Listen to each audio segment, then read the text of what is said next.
Hello everyone, welcome to Gentle Painting.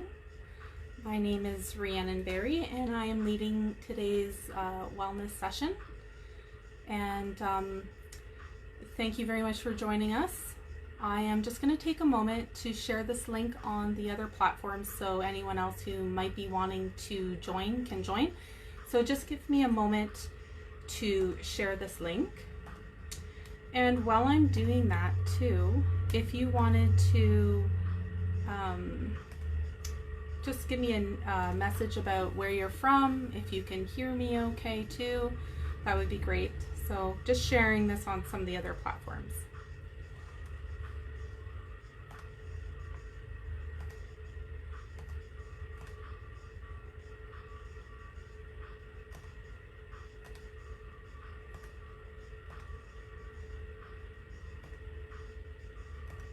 Okay.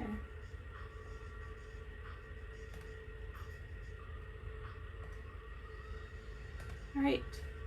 So again, I'm just going to share this on some of the event pages that we had created, and also on my personal Art by Rhiannon Barry page, so that everyone who was interested can join in. So we'll just give people a moment or two to join us.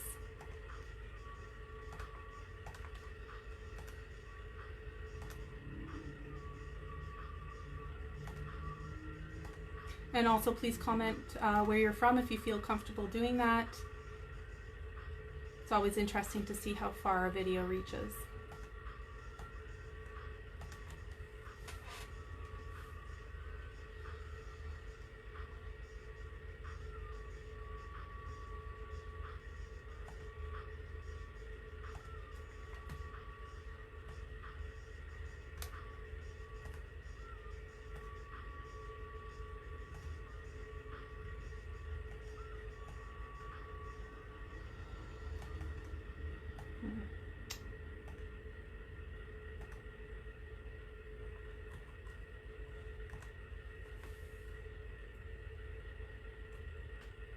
Okay, just gonna turn the music up for a little bit while I get everybody logged in. A few messages here, so just give me one more minute.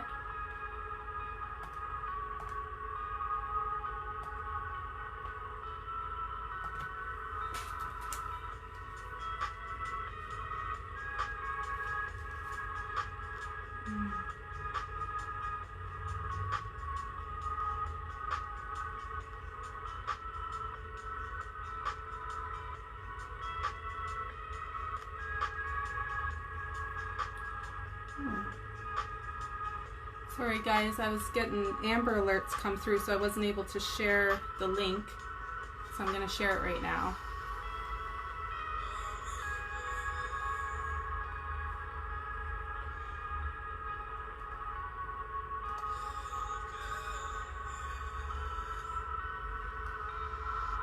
Welcome to everybody who's here for Gentle Painting. If you're just joining us, please leave us a comment to let us know where you're from.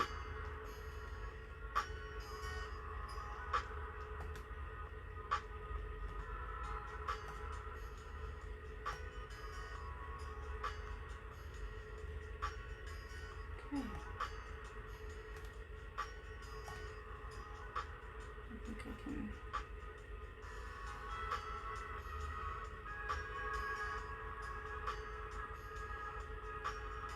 Ooh, Angus, Niagara on the Lake, hello.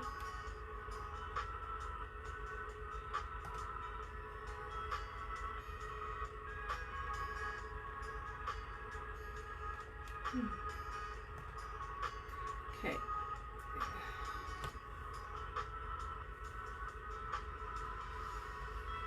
Just making sure I can see everybody's comments. London, Ontario, hello.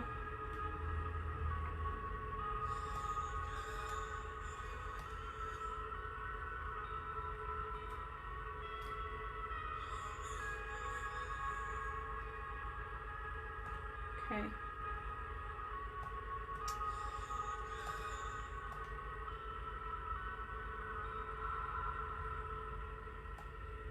Okay, so we're good to go. Welcome to Gentle Painting, everyone. If you're just, sorry, just adjusting this a little bit. If you're just joining us, welcome, and please leave us a note if you feel comfortable letting us know where you're from, and if you can hear me okay. I will have some music going, so if you ever can't hear me over the music, please leave me a comment and I'm happy to adjust the volume. Okay, so what is gentle painting? It is a take on the traditional painting sessions that you may have done, the social painting sessions where you do paint by number almost style, and everybody ends up with a similar painting. So I will be taking you through all the steps, doing all the tips and tricks to get you through this painting so that everybody has something beautiful at the end. And the difference will be, I do encourage you to explore creativity in the colors as well as the composition. So along the way I may say, you know what, if you want pink trees or purple trees, swap it out, and that's fine. And then as well, if you know, if you're not super experienced and you just want to do one of these ridges, that's fine. Or if you want to take these boulders and bring them all the way to the bottom and not tackle the water today, that's fine too. So there's a lot of flexibility, and this is a finger painting. So most of this part here, we're going to be getting our hands really dirty. So there's a lot of room for just creativity, and everybody's will look very different. And it's also an opportunity for you to enjoy something creative, to allow yourself to relax, maybe take some time out of your week, your day, your month, and do something for yourself. So I will be prompting some mindfulness ideas as we go.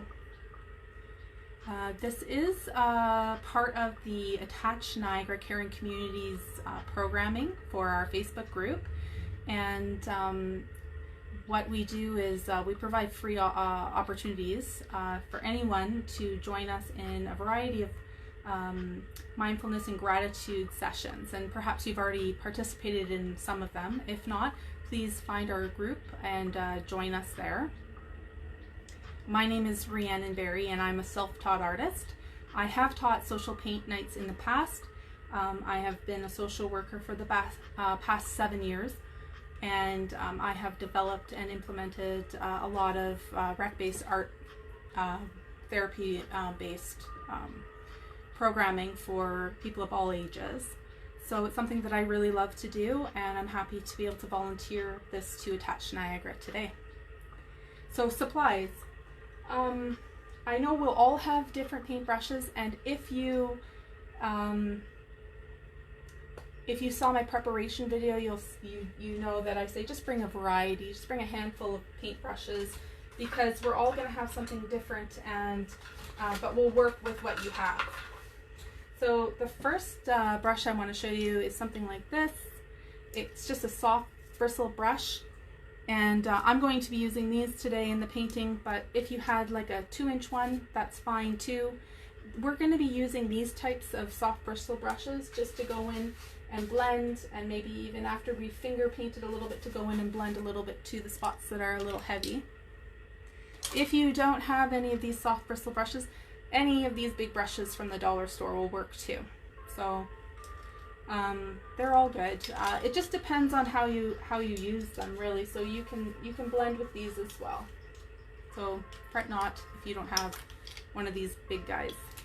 And these are the ones I will be using in the painting. Next, just a flat brush. So here's a couple sizes. And these are the ones that I'll be using to make the trees.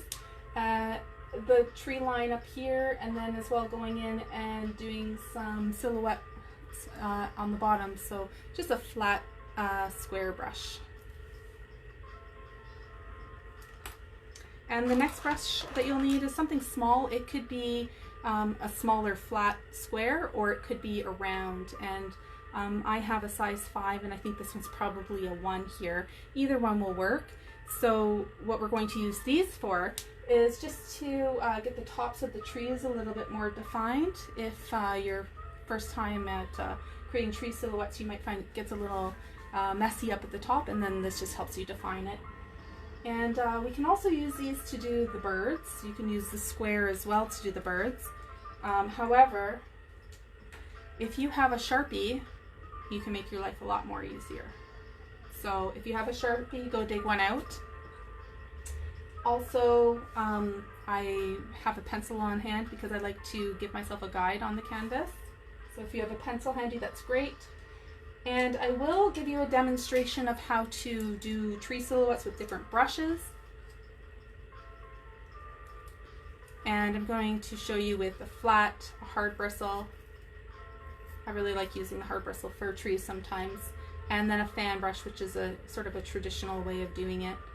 And these are all larger sizes. I'm going to make them large enough for you to see. But the brushes that you'd be using would be a little bit smaller.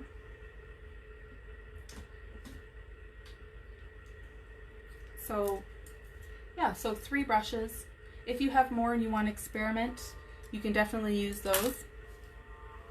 Next, you need a glass of water for cleaning your brushes off, and a squirt bottle for adding clean water to colors to help them spread easier across your canvas. If you don't have a spray bottle, that's fine. Just have 2 glasses of water, 1 clean to add to colors like white so they don't get too mucky, and then 1 that you use to rinse all those other colors off. We're using some dark colors, so you don't want your water to be all black and then try to add it to a white. And then this is the paints that I'm using, blue, black, and white. And then I added a little touch of red because for this next one I'd like to add a little bit of red to the sky, just a tiny little bit. So that's what I'm using. If you're using dollar store ones, they might be a little bit more runny, and that's fine.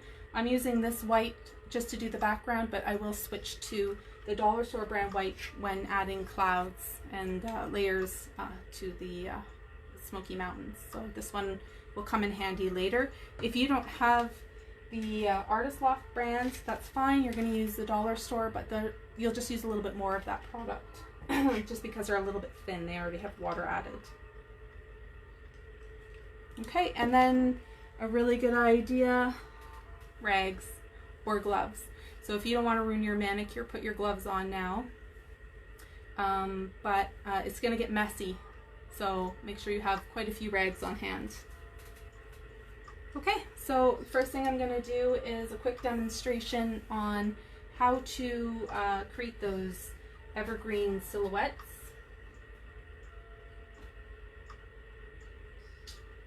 And I'm just going to use black for this purpose, for this demonstration. So I actually have paper here. And it's a good idea, if you have paper, then you can follow along with me on this quick little lesson before we get to the canvas. It's a good idea to practice, right? Because trees can be tricky, and a lot of times what I see is, I'll show you sort of a lot of my paint classes. I see sort of people kind of do like a stick, and then they go like this, and they sort of try to draw the tree on, and it ends up looking a little not realistic. So I'll start with this flat brush. The way I like to do a silhouette is just kind of tap it on, feel it out, tap and pull. And then the way a tree is naturally, it's smaller at the top and it gets a little bit wider at the bottom. And for our purposes, we do want some of the blue to pop out behind these trees, so you don't want to fill it all the way in. And so just using, if you're using the flat brush, you're just going to kind of go side to side at the top using the corners and work your way down. But you don't want it to be like straight across like that. You want it to be a little bit sporadic, because that's what nature is. So you're just going to tap it in and turn your brush as you go, and you'll see the silhouette starting already. And a lot of times you don't need to even go back for more paint.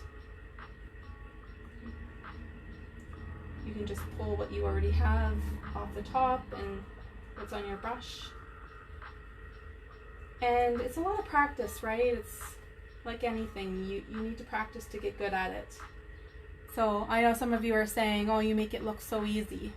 But just keep practicing a little bit. I'll give you some time to practice before we go to the canvas. So there we go. So that was this flat brush. And I like to keep one of the smaller brushes handy. So one of the small rounds maybe, or a square, and then dip it back in. And we're painting on paper right now for anybody who is joining us. We're just practicing trees with different brush types. So say you got the top a little bit funny, you can go back in and with a little brush and sort of clean it up and maybe add a little bit too. So it doesn't have to just be one brush. You can go back in and add little bits and pieces here and there.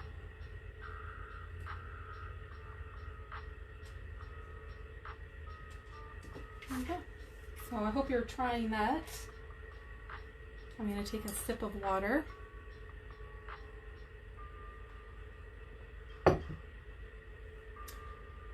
Okay.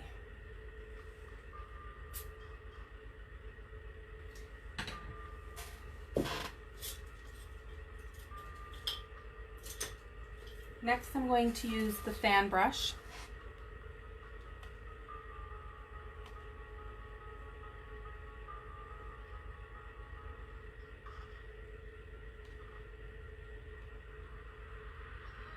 Okay, so I'm just going to dip this in black.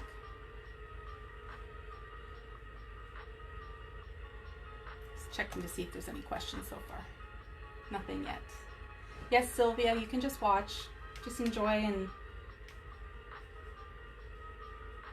you can follow along maybe another day. This video will be here, so you can follow along in the rebroadcast too if you don't have paint today. Okay, so I'm getting the fan brush loaded with some black. And this is like, I feel traditionally how people make evergreen trees. So again, you can either tap down or pull down. Tap and pull. Nice mixture is good. It adds a little bit of interest. And then using the edges up top and then getting a little bit larger as you go down. So sometimes it's nice to work your way down and find your shape and then go back in and fill in some of those gaps. So you can see how it's coming together as well. It's a little bit different than the flat brush that we first used. So a lot of people do like the fan brush for their evergreens. So if you have a fan brush, please feel free to use it for this painting. It's a little awkward for me because I'm not painting straight on, I'm painting at an edge, so trying to get it right, but a little awkward. Okay, and then of course trees don't live alone in the forest, so you can make another one right next to it that's maybe a little bit shorter.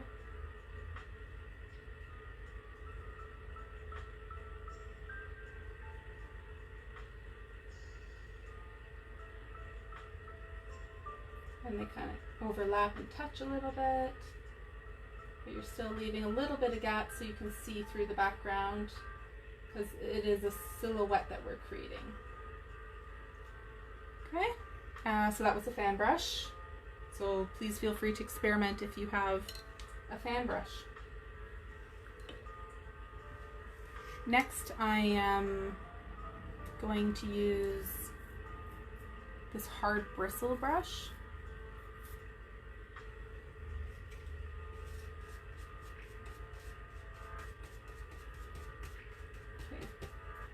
This one's a little messier, but it gets silhouette.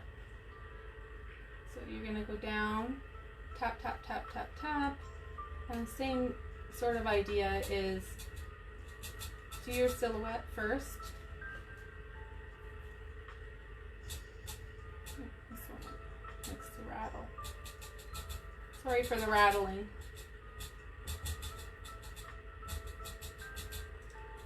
But you can see how as you tap a little bit more and pull things out, try not to fill it all the way in. Same principles as these ones. And you just pull it out more at the bottom.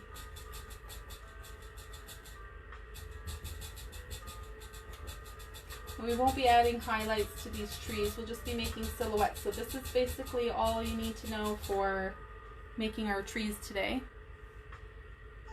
So if you're just joining us, we're just going through how different brushes make evergreen or coniferous trees.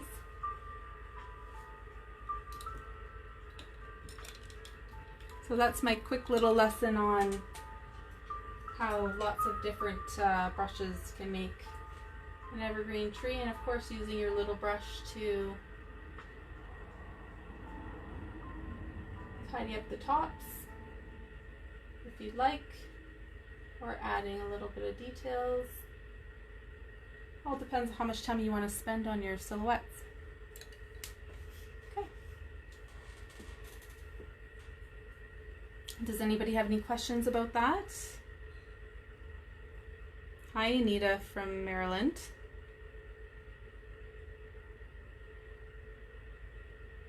You can watch this in a rebroadcast, actually.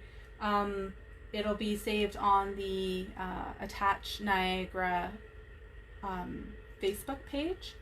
So if you don't have all the supplies right now, no worries.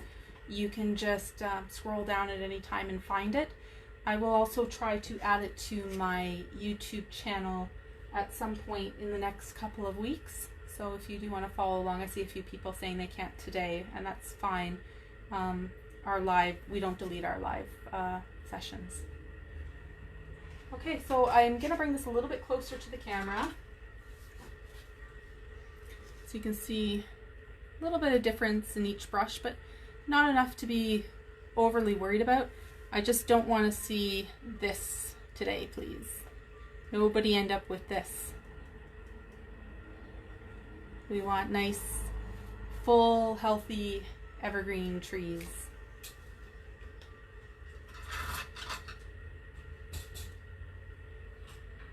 Okay, I'm going to take these off now.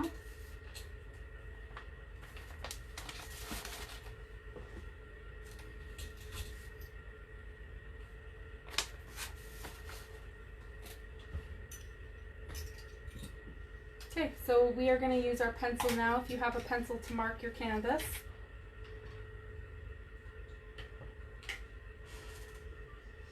And I'm going to show you, I've already marked mine. I don't know if you can see it, probably not. I'll mark it again just so you can see. So I started up in the top corner here, top right hand corner for me. And I went, if you divide your canvas in half and then in a quarter, I went right below the second corner. So I just drew a straight line. It doesn't have to be straight, it can be wavy. Straight across there.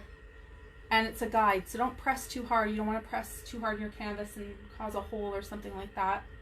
I will be covering this line up with paint, but I don't want it to show through later, so be gentle.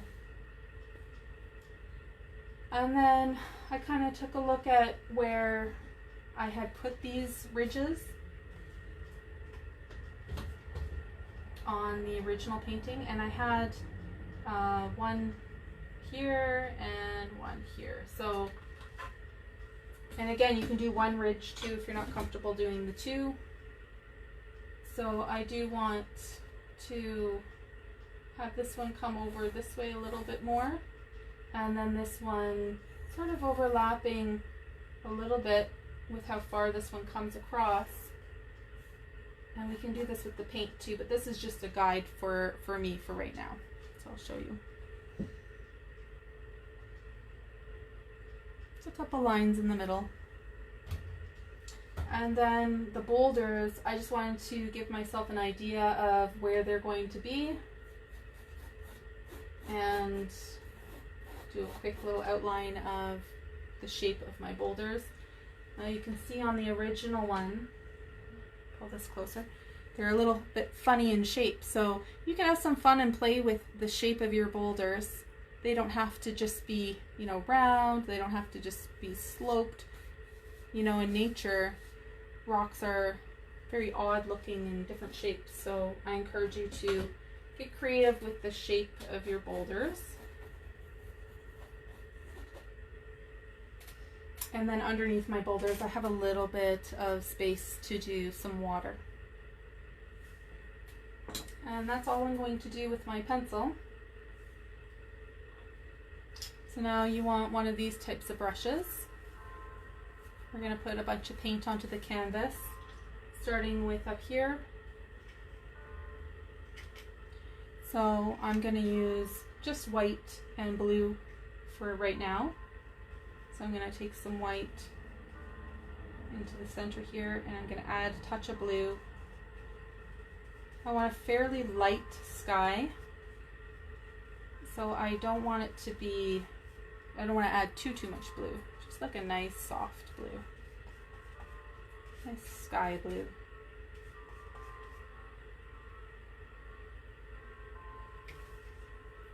Now if you have a squirt bottle, you can squirt this part of the canvas to make it easier for your paint to flow over, or you can dip a clean brush into your clean water and apply a little bit of water onto your canvas. You don't want so much that it's dripping, but you want enough that it's going to help your paint glide over it. So for me, that might mean 4 squirts for now. And I'll bring it closer too so you can see there's just a little bit of water on there. Okay, so I'm going to apply my blue.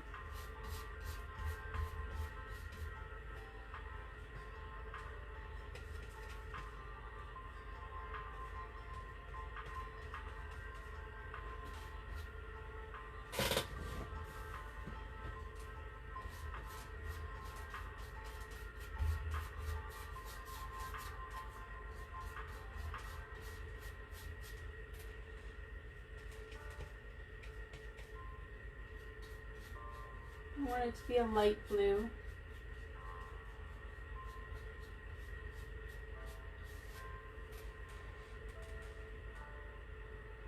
I'll look and see if anybody has any questions. No? Okay, good. Okay, so I'm going to apply this light blue, and we're going to let it dry just a little bit. And then we're going to come back to it, and we're going to blend over top of it so we can give it more of a cloudy sky look.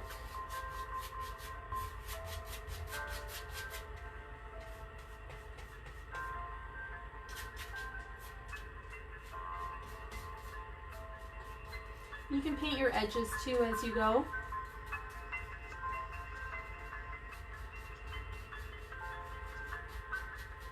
You can see I'm not going all in one uniform way. I'm sort of going lots of different ways, trying to create a little bit of interest in the sky already. And I'm just going to squirt right on my paint mixture. A little bit of water to help it along. It's better.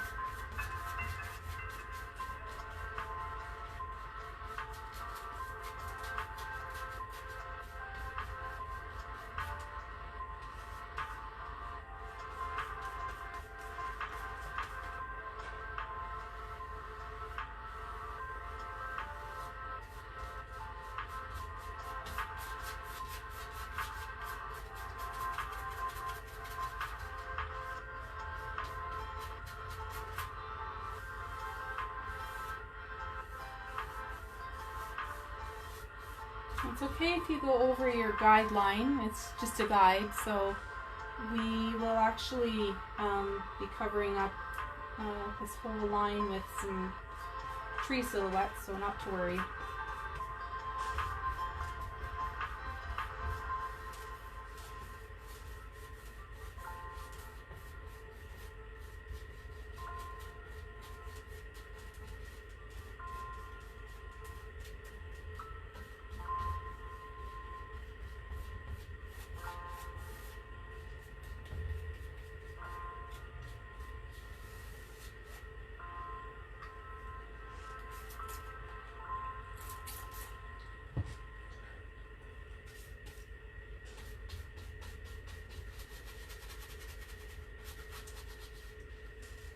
so once you have most of your area there covered in blue, we're going to start adding little pockets of white and then really pushing the brush in to create more of a cloudy look. So I'll start over here because it's where I started and it's a little bit more drier than over here. So you can see just adding a little bit of white on top. So I'll show you what my brush looks like. Just a little bit. And it doesn't matter what kind of brush you're using at this point, just adding a little bit of white to whatever brush. You can tap it off, but just experimenting now. If you see any white spots in your canvas that didn't get the blue, now's your chance to sort of fill it in.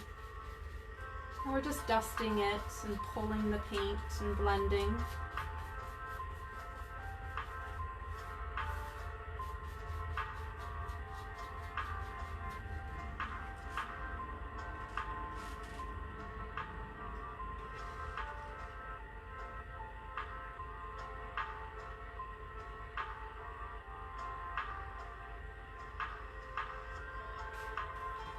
If anybody has any questions, please let me know. I'm happy to help. So sometimes it's nice, I'll leave a little bit of extra white and then move on to another area. And with acrylics, it's really interesting to see how they dry. A lot of times when I'm even painting portraits, I step away for a day or two and come back and the paint has dried in a completely different, surprising way. So I really like to experiment with acrylics like that. So, when you're painting it when it's wet, sometimes you have a tendency to make it perfect, but sometimes really interesting things happen when you leave room for just a little bit of imperfection.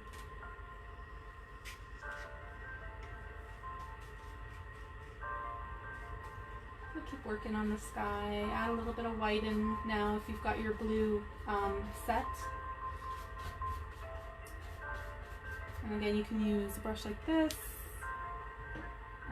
You can use a smaller version or even a larger version. You can add a little bit of white and then really, get aggressive with the blending. Tell that white, you know what, you're going to live right here. End of story. So have some fun with it.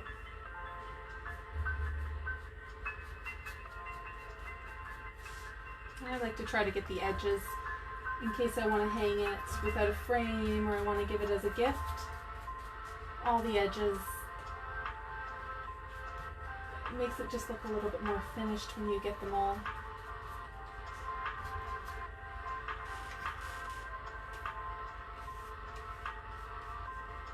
Don't be afraid to put more paint on your plate too, because you may have used up what you had already, and that's okay.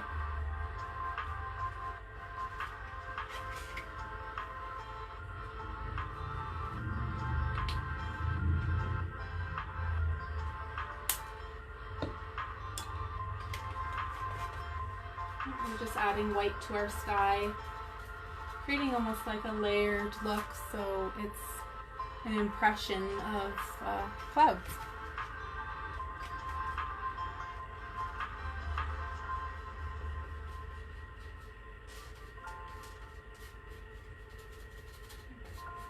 There's no wrong way to do this.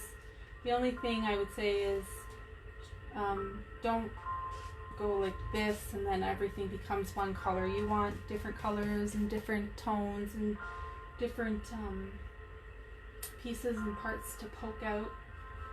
And by now you should see how the drying really changes the effect of your placement of the white. Acrylic dries very quickly, so it gives you lots of opportunity to add layers.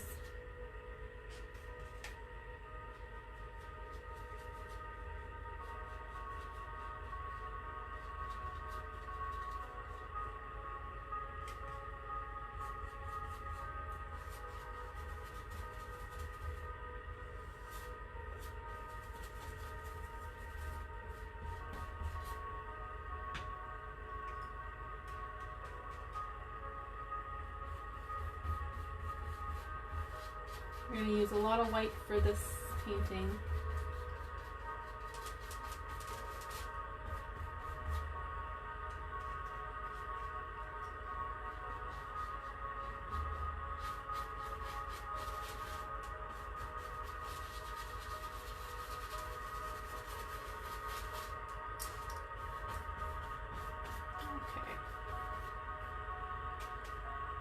I think I'm getting to be pretty happy with how my sky looks.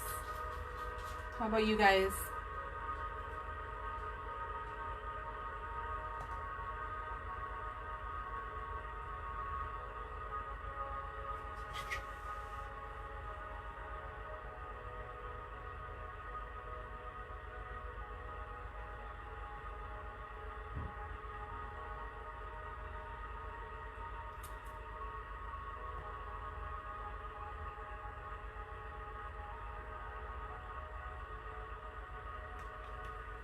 Everybody looks like they're doing okay.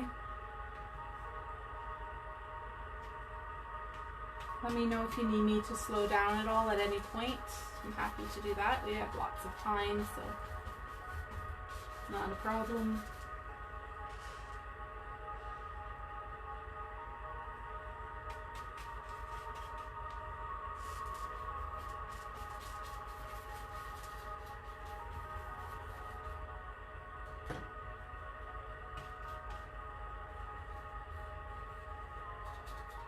If you find you're not getting the effect you want, just let that section dry that you're playing with, and then come back to it when it's not wet.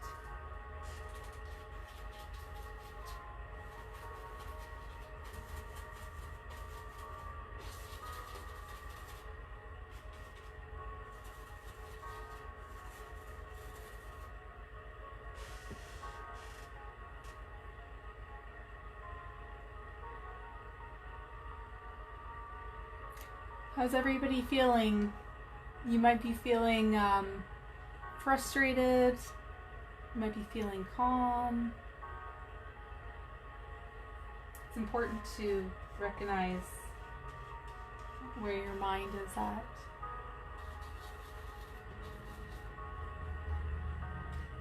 at different points in the painting as well.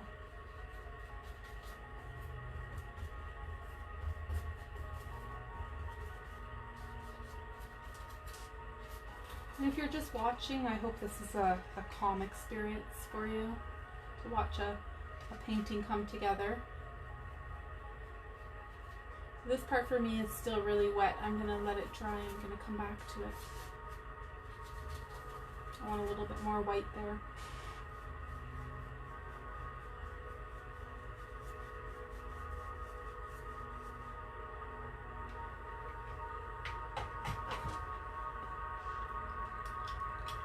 And while I'm waiting, I'm just going to clean the black off of all these brushes I did the evergreens with.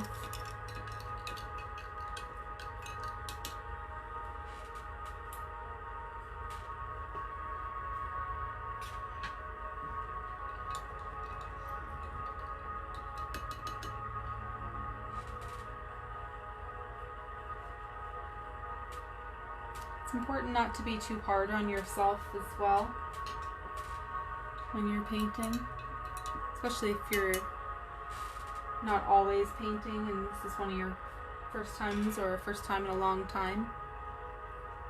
Be gentle on yourself.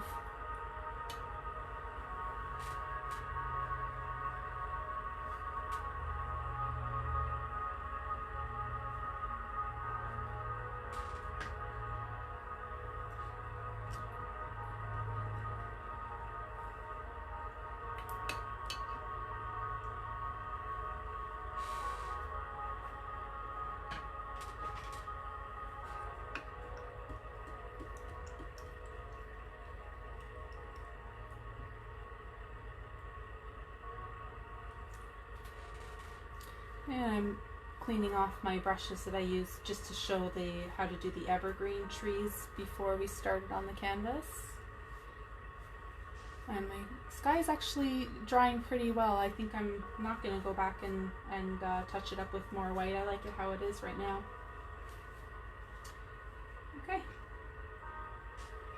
I'm going to take a sip of water before we start the next part.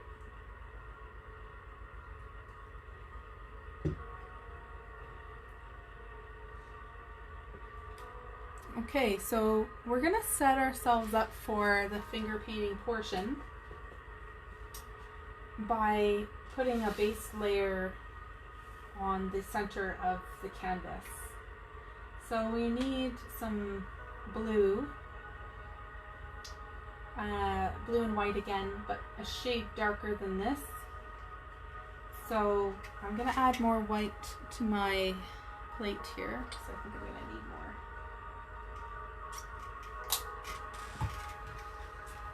So I'm going to again mix white and blue together.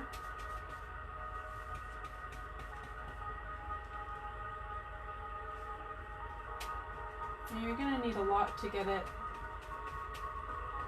to cover the whole canvas. But I'm just going to make sure that it's, so this was my first color. I just want to make sure that it's a little bit darker than that. So I'm going to add a little bit more blue to it, but then I'm also going to just add like the smallest touch of black to darken it up. Even maybe less than that. There we go. So like, that's a little bit closer to the color I'm looking for. Maybe a little bit more blue and a little bit more white.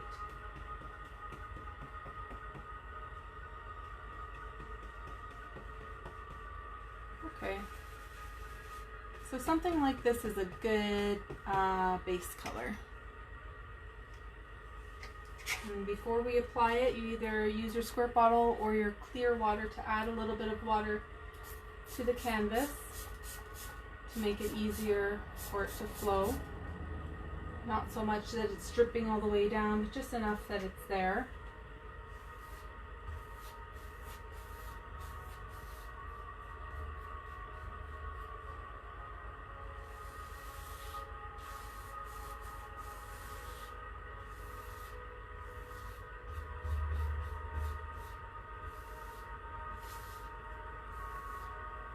And my first line is right here.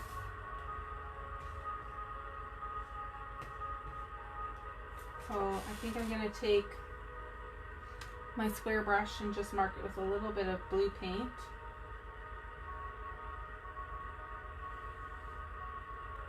And this one too, just so it doesn't get lost now. You can see if I go over or around it, I can still kind of see it popping out.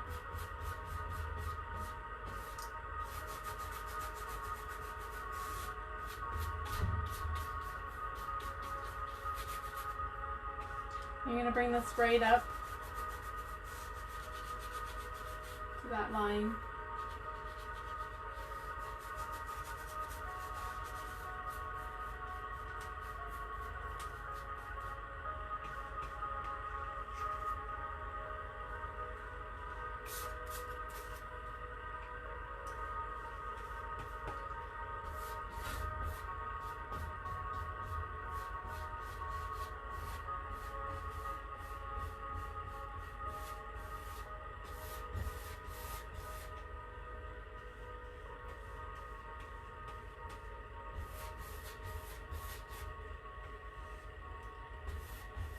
Oops, I got a little bit extra blue there. That's okay, I'm going to blend it in.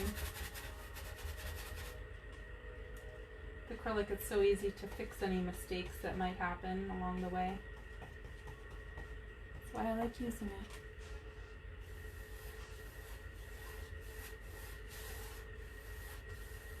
So at this point, it doesn't really matter whatever brush you're using. So maybe you're using something that looks like this.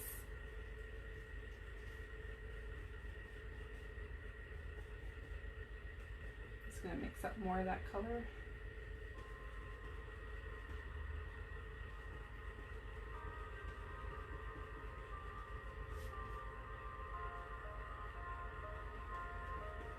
I tend to make a mess of my plates.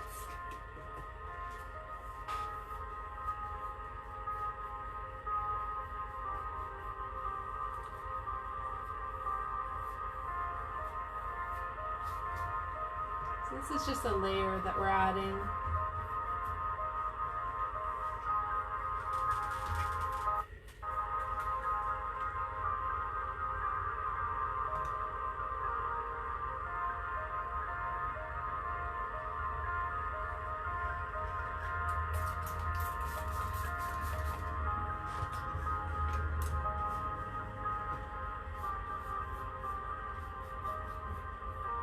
It doesn't have to be super thick. In fact, you want it to dry quickly so you can move on to the next piece of your painting. So thin is okay.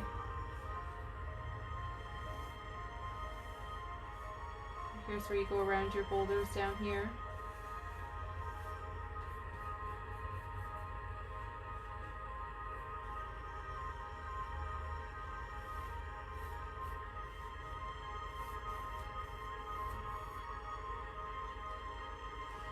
Hot in here, so my paint is drying fairly quickly, so you might not have to add as much water as I'm adding. Just be careful. There's a fine line between too much water and enough water that it helps you out in making the paint flow. Always start with less than what you think you need and then work up from there.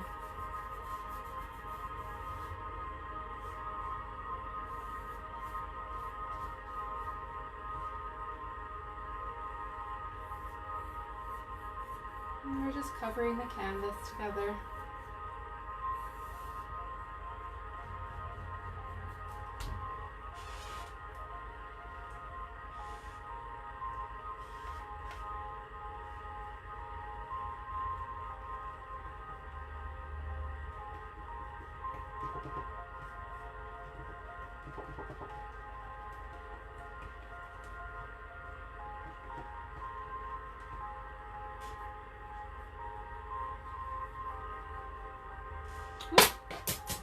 That's the end of that one.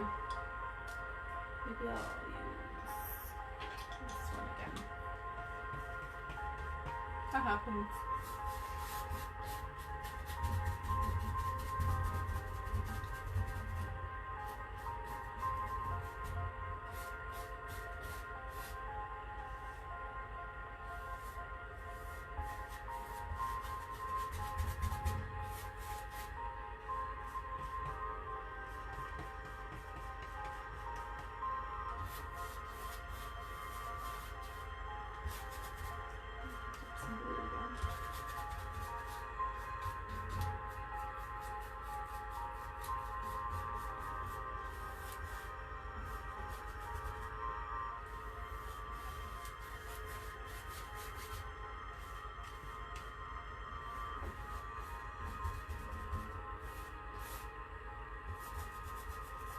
You can kind of wiggle your brush into those spots where the canvas is showing through.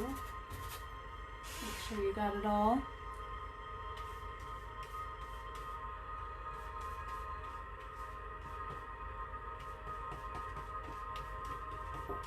All right, so more paint.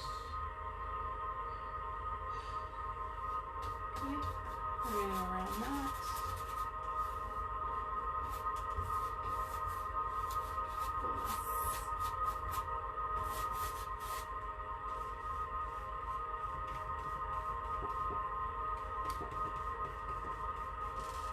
How's everybody doing?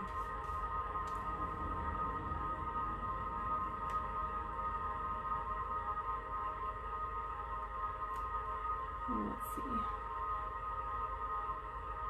No, I am not an art therapist, but I am currently pursuing additional credentials to become one.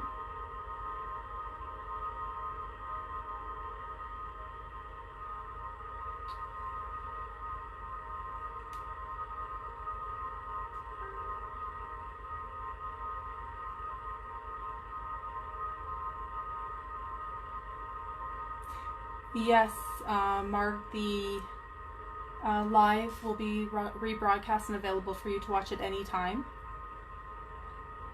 So far, we've added a light blue sky if you do want to catch up. and we added some white over top of it with a fluffy brush, and then we added a darker blue. We're just adding a layer that we're going to build on with the finger painting now. So if you did want to catch up, you can. The recording will be on the Caring Connected Communities group, Facebook group. I will try to upload it to my YouTube within the next few weeks.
Looks like some people are having trouble finding us.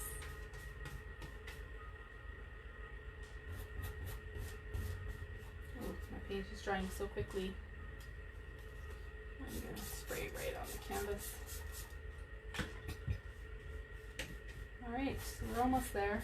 If you're there, thank you for waiting.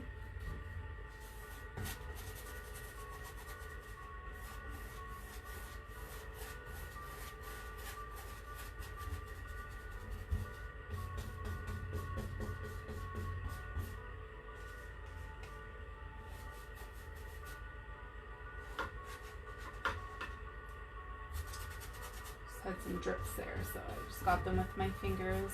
I'm going to cover that up later. Okay, I hope everybody's is drying as well as mine is.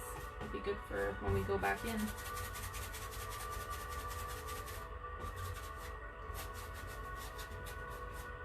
Okay, so the whole middle part of mine is pretty covered. I'm going to just, with a little bit of blue, mark those ridges again. I might have lost one. What's here? And I'm going to take the color that we have been using already for the background here, add a little bit more blue to it, make it a little bit darker, and I'm going to fill in this area in the bottom.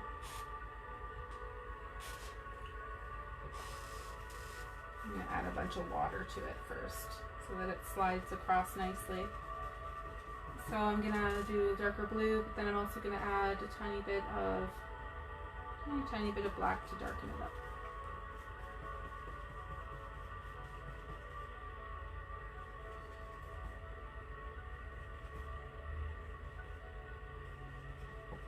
And you mix until you get a color similar to that. So I added a tiny bit of black, and I used the blue and white again with a more blue, and I put a bunch of water in it, so you can see it's pretty watery. I'm just going to scoop it up and add it to the bottom here, straight across, right up to under where your boulders are going to be. So mine are going to be right here and right here.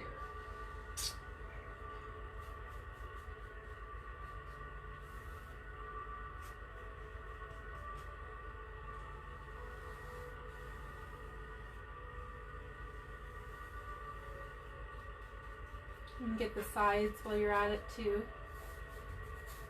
Sides of your canvas.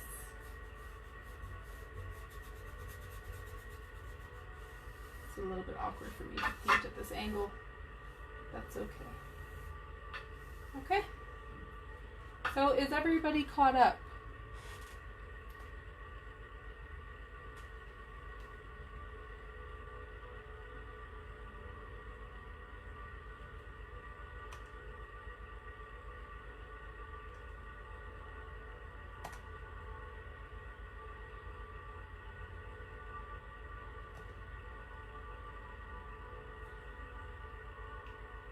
Great. Okay. So whatever brush you're using for this bottom part, it's just to sweep straight across. You can wash your brushes off, and I just want to give a few people a chance to catch up. So if you're waiting, just give your brushes a little bit of a cleaning now. So some water and a rag, and pull it out. You don't have to have them completely clean because we are just using the exact same colors throughout this whole painting. White and blue, a little bit of black.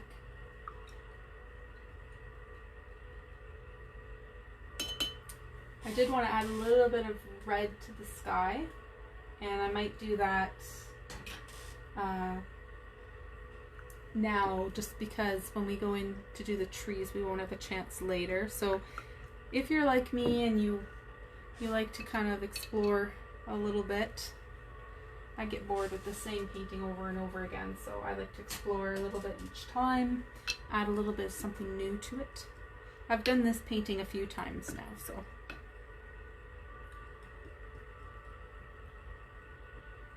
And you know, if your water gets really dark and yucky, like mine's getting there,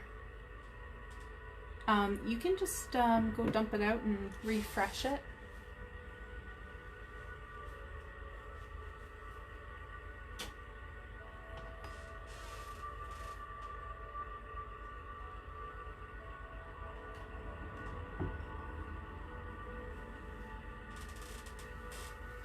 Okay, I'm going to be brave now.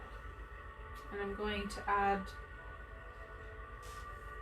the tiniest bit of red to my sky using a large fluffy brush, and I'm also going to be incorporating some white in there too. So I'll show you how I'm going to do it.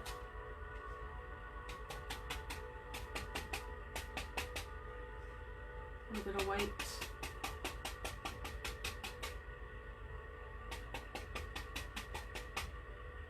And lighten it right up. A really soft tone. Everybody's reds will be a little bit different, and that's okay too. Okay, and then I want to not only tap it, but maybe even take some off on a rag and sort of dry brush it in.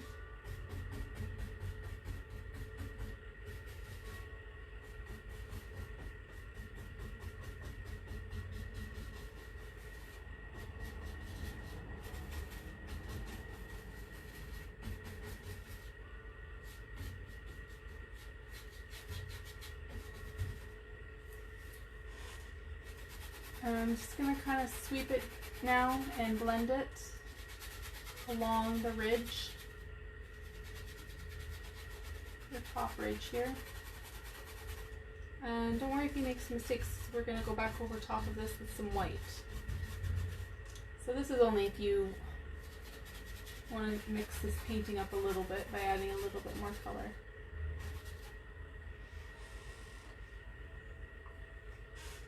You want to be careful with adding water here, because adding too much water is going to affect the look we're going for. We don't want a straight line across, we just want a little bit of a glow, really. Okay, and I'm going back in with, I'm going to clean my brush off a little bit, and then I'm going to go back in with some white now.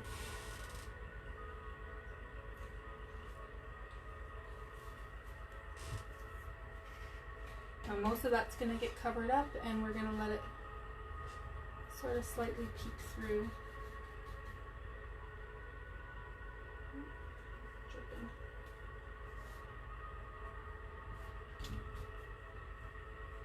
Make sure your brush is nice and dry so it doesn't drip like mine just did. This one's too drippy. I have to switch my brush because it's dripping too much. Okay, I'm going to go in with this one.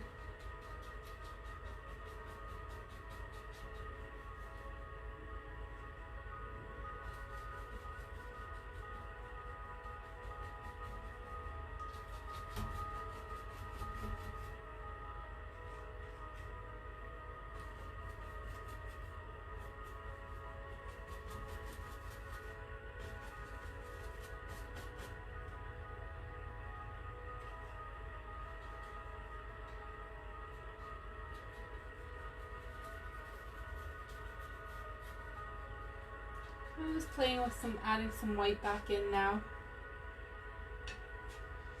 If you tried it and you don't love it, mix up some more of that original blue and you can cover it up.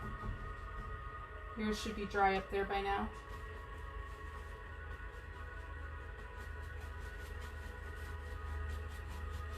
I'm just using one of those dry bristle brushes, but you could use also this one.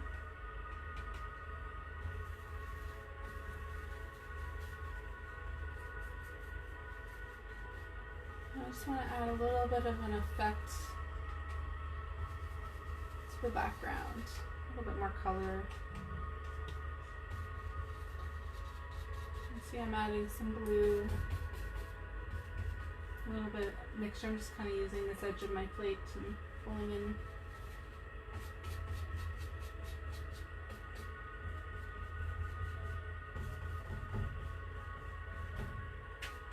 And you just go until you like how it looks.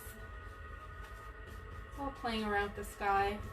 If you want to take another crack at your sky while I'm doing this, you can add some more white in there.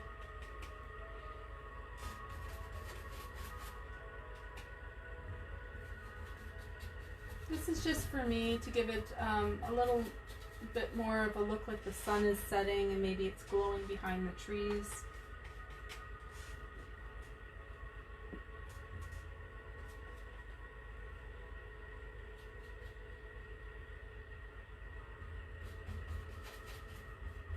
Just like to play around. Okay, add a little bit more here. Okay, so we're going to wait for that to dry.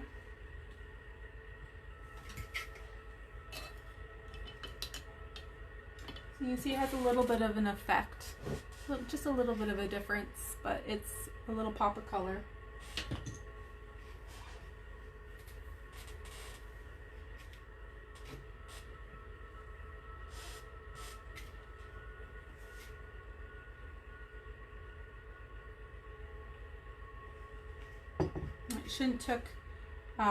Shouldn't take too long for it to dry. So what we're going to do next is we're going to take our square brush, and everybody may have different square brushes. So some of you might have a smaller version, some of you might have a larger version, some of you might not even have one of these, and that's okay.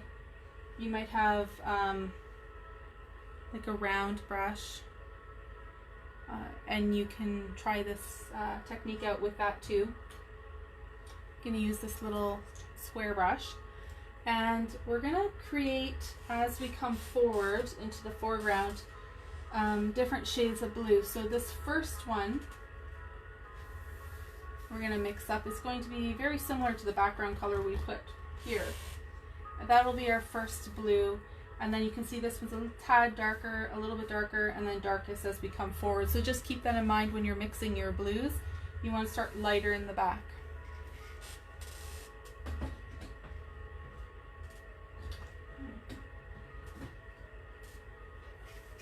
Okay, so similar, again, we're just using the same colors, and I'm going to lighten up a blue. If you need to add more paint to your canvas, please do, or your palette, please do. Ooh, I need some more white.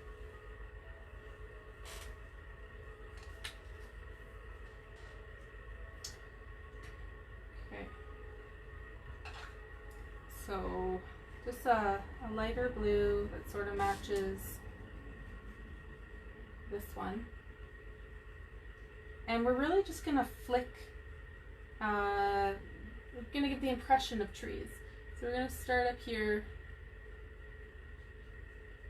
and you want to up and down. Now you can go all the way down, and then just like the other trees, come back and fill in, and make sure that you're getting different heights. That's the trick, different heights. And if you've put some of that other color behind it, let a little bit of it pop through.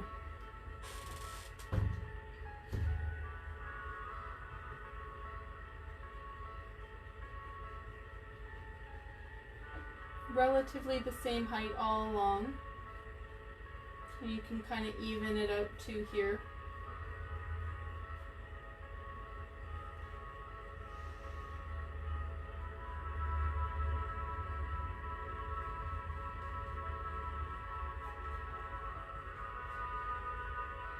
If you need a little bit of water, you can add a tiny bit.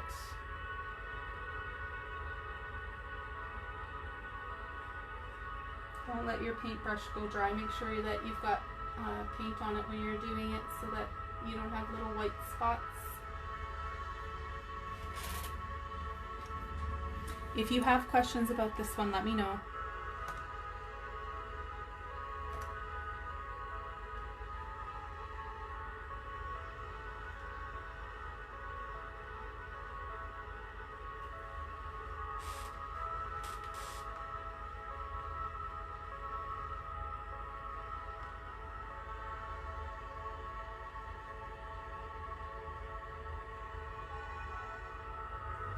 So also, along with the concept that it's going to be a lighter blue and then gradually get darker as we get forward, also remember that for perspective,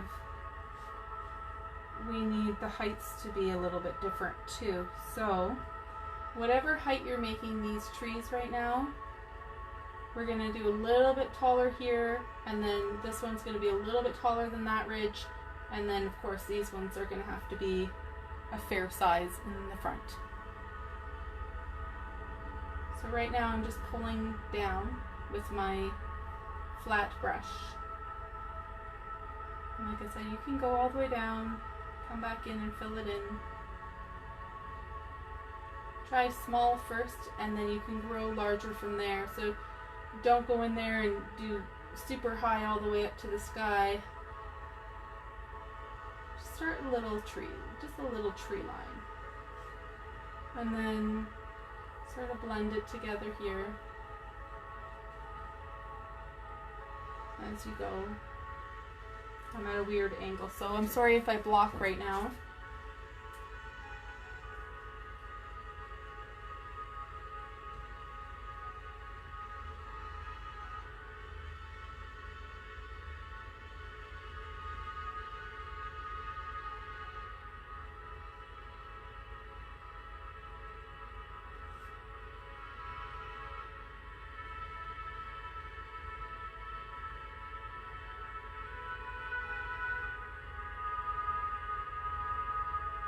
Here we go. Now we're almost done here. That's good.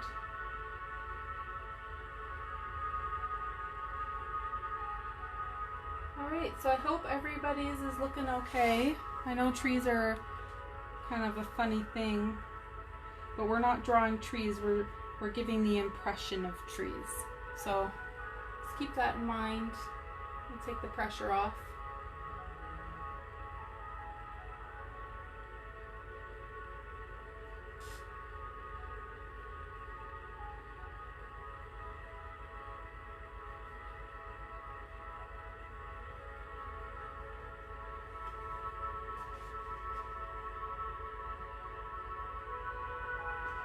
Okay, so save this brush. We're going to use it several times, or whatever brush you just did that with. You don't need to clean it off.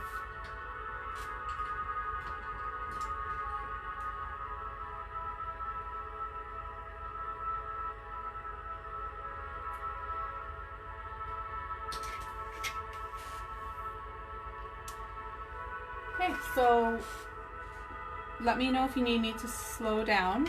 But I'm going to move on to the next step, which is the finger painting. So I'm going to load up, if you have white paint from the dollar store, just put a bunch on your plate. If you have a different brand of acrylic that's a little bit thicker, water it down a little bit for this part. Add some clear water to it. You can even mix it in a little Tupperware bowl or a separate part of your palette, but you're going to want it to be fairly drippy. Okay, so here's the part where we dig in. and it's gonna cause an effect. It's going to pull in some blues, it's gonna leave some whites. So this part we're just gonna play with for a little bit, and we're going to do a bunch of the clouds, but we're gonna do it in layers. So we did the trees, we're gonna do the smokiness down to the first ridge. We'll do the ridge, and we'll do the smokiness down to the second ridge. We'll do the second ridge, and we'll do the smokiness down to here, and then do the boulders. So don't go too far down.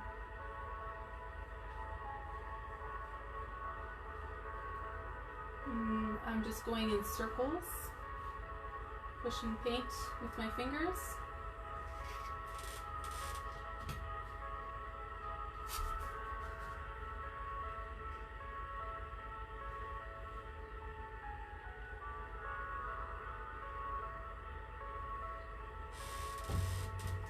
Now once you've done an area, you can kind of let it dry a little bit. I'm going to stick one of my fingers in some of this blue, so I have a tiny little bit of blue. I'm going to incorporate a little bit of blue in there with the white. And you'll see as it dries, it'll take on a life of its own, a look of its own.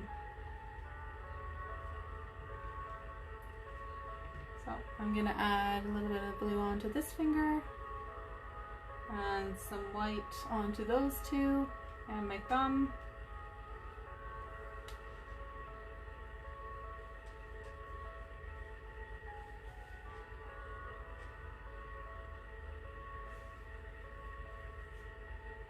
The thumb is kind of a good way to blend, and the other fingers are good for application. And you want to go, don't be afraid to go right up into this tree line and let just the tops poke out.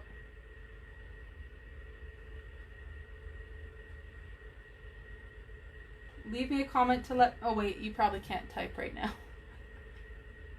Use voice message to let me know, or voice to text to let me know if you can, if everything's good, or if there's any questions.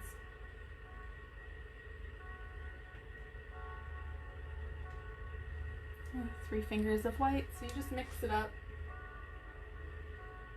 You'll notice as it starts drying where the areas are that you want to jump back into. We're just doing about this level right now.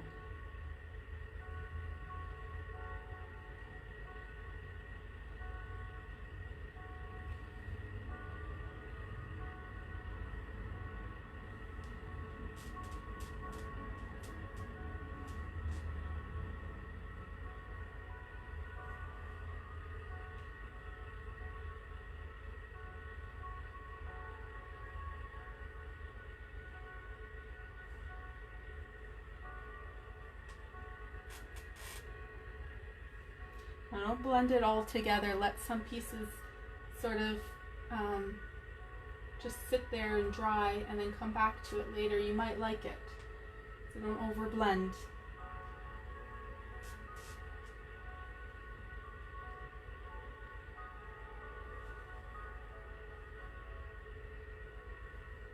So this is sort of a long form of a painting tutorial, so I appreciate everybody investing a little bit of time today in painting along with me.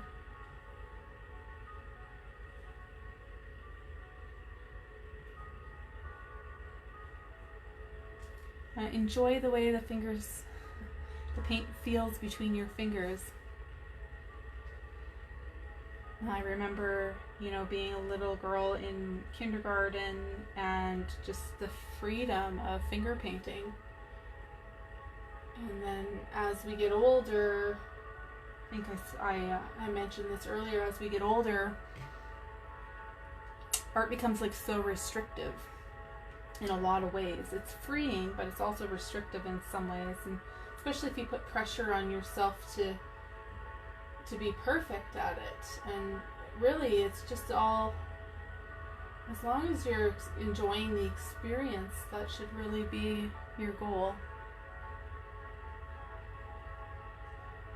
And this kind of takes me back to the days where before I worried about if I could sell a piece or, you know, if other people were going to like it. It's just the feeling, the sensory feeling of your fingers gliding over the canvas with wet paint and squishing and being messy.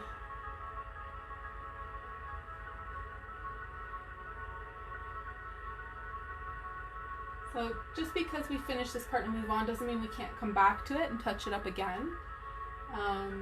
So don't worry about if you're not sure it's, ooh, shoot. Happy little accident.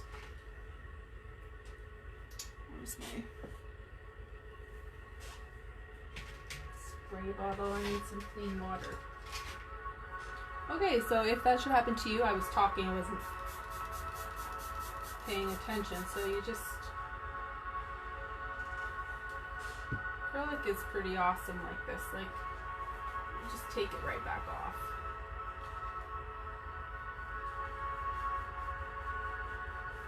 And you can either incorporate it or you can cover it up.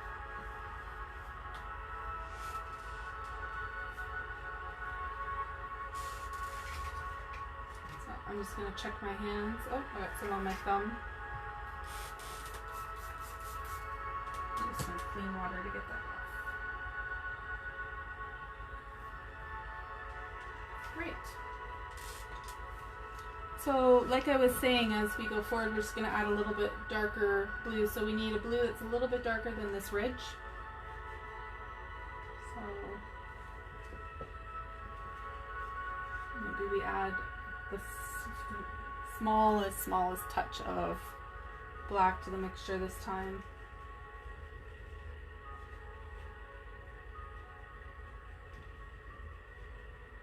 But just something that's darker than that one.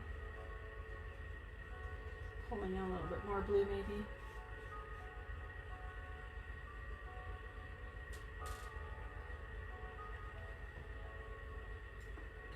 I'm going to add a little bit of water to this.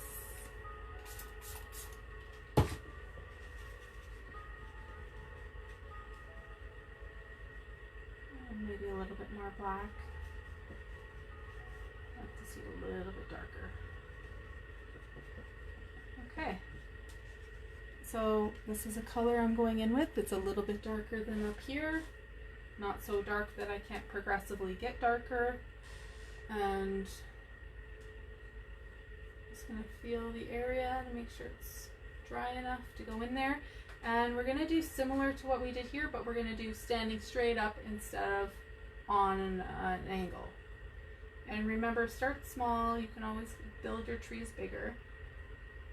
So this is going to add perspective. So they have to be bigger than these ones because they're closer to you, but not so big that these ones you have to make super big.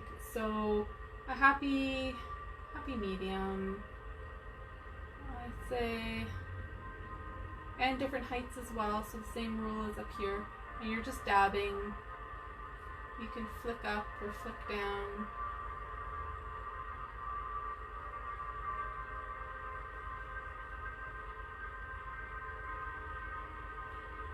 And then when you're done with that, you can just kind of soften the edge out a little bit. And I'll bring this close so you guys can see what I ended up with as well. I darkened mine a little bit with black and blue so that I could get just a little bit darker of a silhouette. I'll pop more.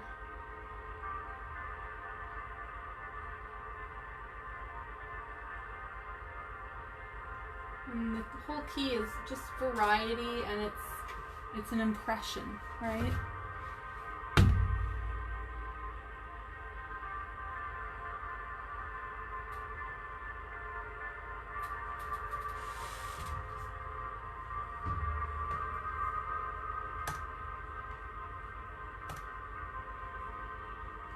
Okay. Just gonna check and see if anybody has questions. So far, so good.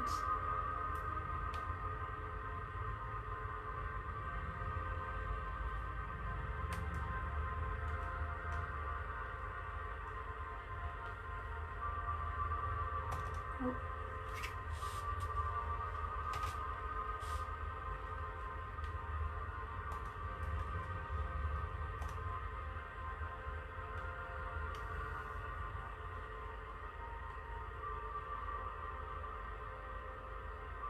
Okay.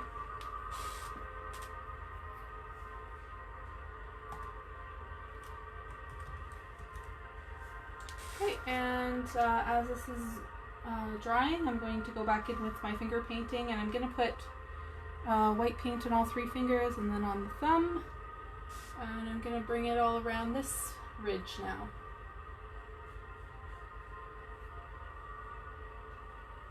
So you can go up and kind of cross through. If you catch a little bit of that blue going up close, that's great because you're just blending it in anyway. Put a little bit of blue there too so we can help it along. And you can see my little mistake.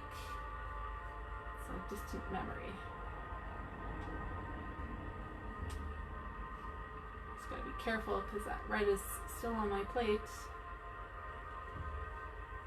Okay, so we're gonna do the same thing, and we're gonna pull it down to this ridge now. And then we'll do the same thing we did there. I'm just going to add a little bit of blue, a little bit of white.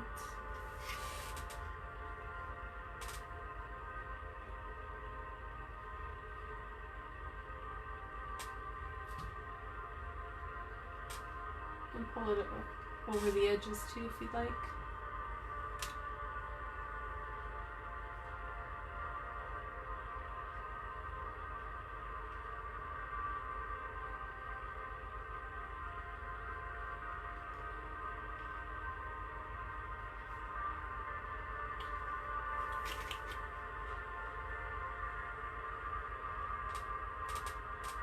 You can do this, you know, you can layer it on up here too, so if it dried a little funny and you don't love it, just come back up and put a layer once it's dried.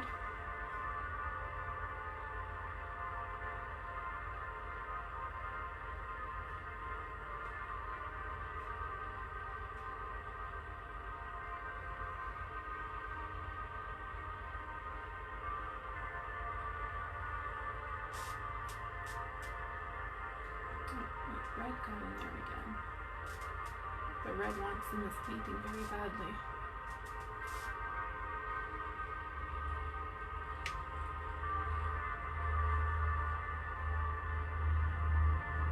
So I'm going right up to my next ridge.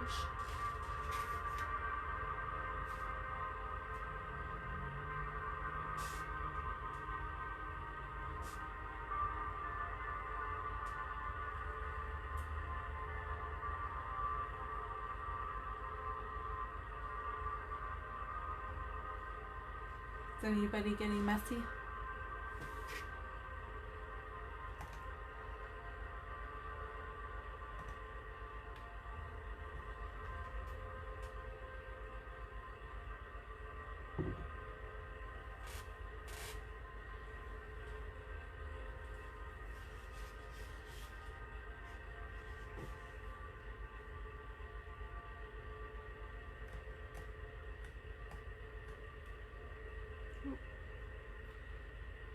Check it out. Just gonna see there's a few extra comments there, I think.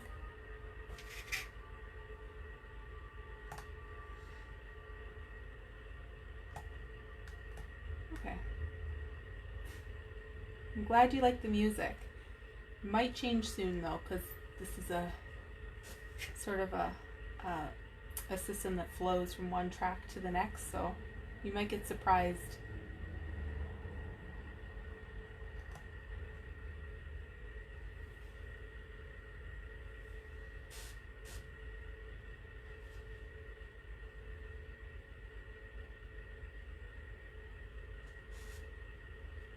So you can see it's a really creative and free process that you get to make your own adjustments and lots of freedom to do different things. with the paint. So I've brought mine pretty low. I'm just going to add a little bit of white behind where these trees are going to be.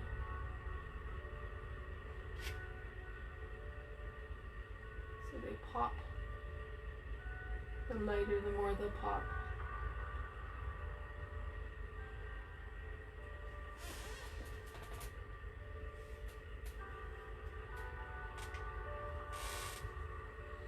I told you you'd use a lot of white. So I like the dollar store stuff. It's cheap, but it's also really easy to use for this sort of thing. And there we go. That's what I wanted to see. Lots of white back there.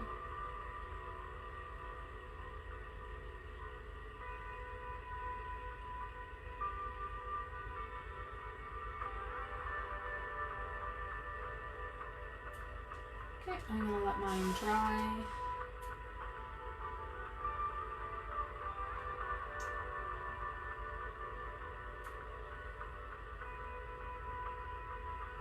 We can come down here while this is drying. You fill this in with some smoky clouds too. Don't be alarmed if you go over the edge a little bit, that's fine, because we're going to paint these closer to the end, and they'll cover up any mistakes that you might make. You can see I have a lot of drips that happened on mine, so I'm gonna load up on the white. I'm gonna make my way down. Now, as well as it being maybe smaller billows, and you can in the background you can increase your circles in the front too,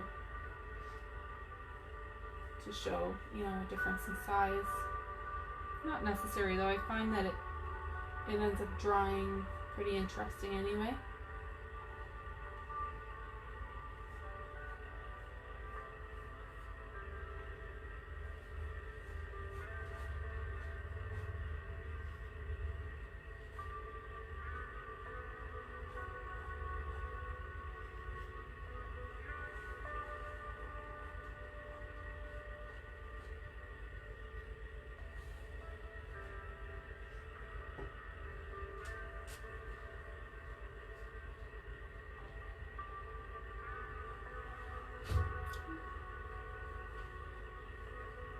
It's nice to add a little bit of blue into here and there. Keeps it interesting.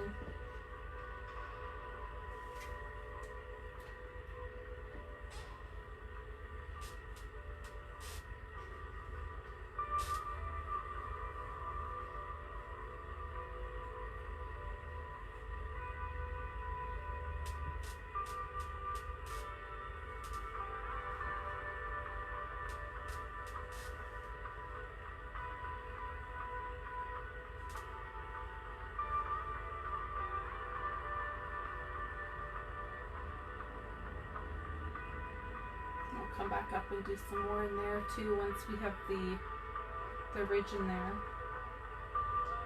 For now mine's just a little bit too wet to do that, so I'm going to continue pulling everything down.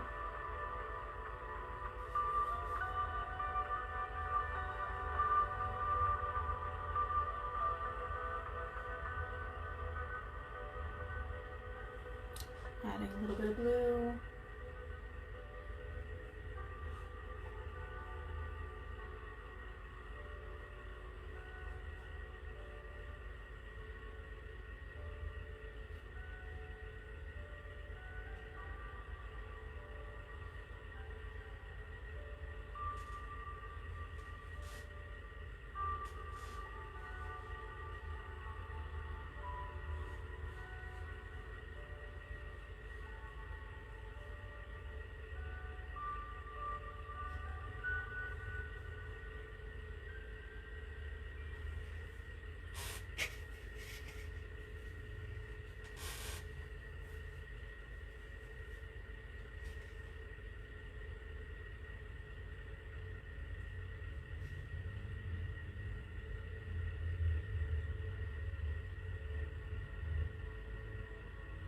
You want to pull it sort of in diagonals as well, give it a little bit of interest.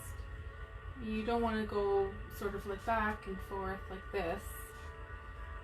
You really want to create as much interest as you can. And as it dries, the illusion will take care of itself, really, for the most part. You might have to go in and fix a few spots, but that's okay.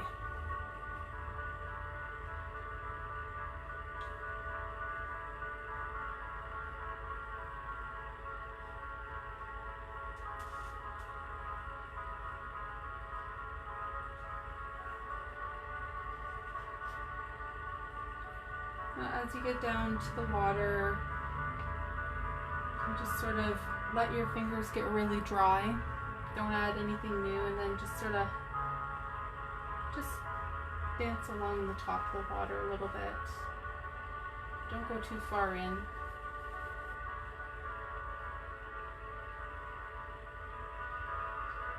You just pull everything down into the area. You don't have to necessarily add too much in this part.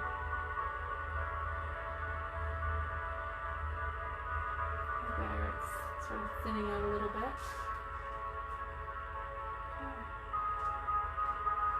So I see some parts I really like, and I see some parts that I could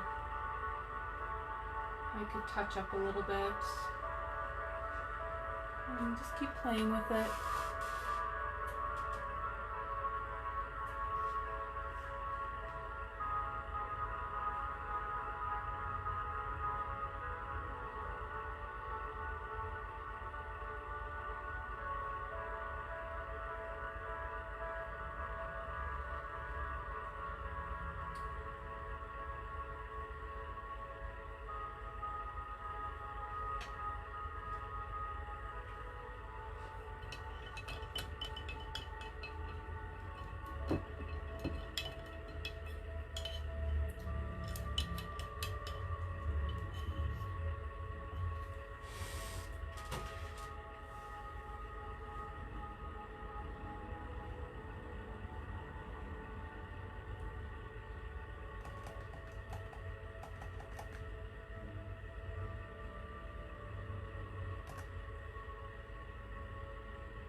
Okay.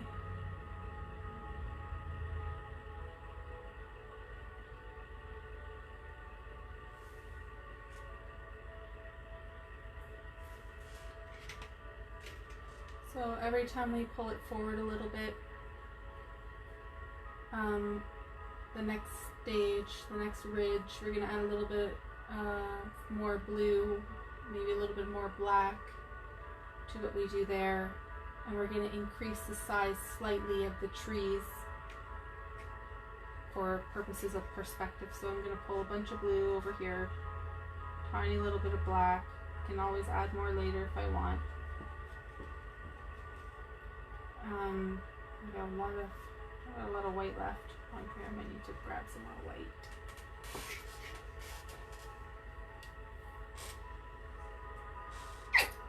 Okay, so I just loaded myself back up, and I'm just gonna mix up a nice color here that we can use for the next ridge. Just this one. Okay, so a little bit of black in there.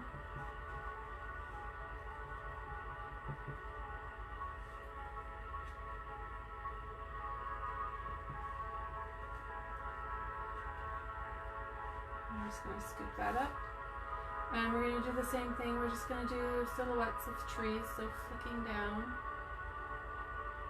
You can kind of also dab,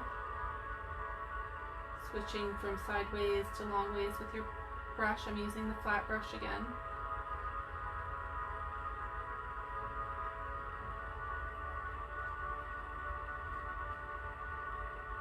Now it's nice if it comes to about halfway the length of that one, and then goes over maybe a little bit further. So you're getting a little bit of a variety there. Now I think I made this one maybe almost a little too dark, so I will add a little bit of white in there. and I will go back over some of what I've already done. Just add that little bit of a lightening to it.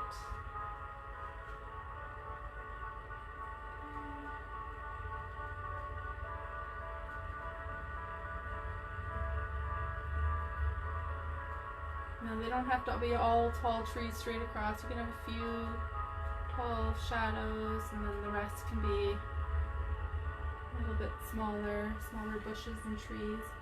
And then I'll just kind of pull it out slightly. And there's our second ridge.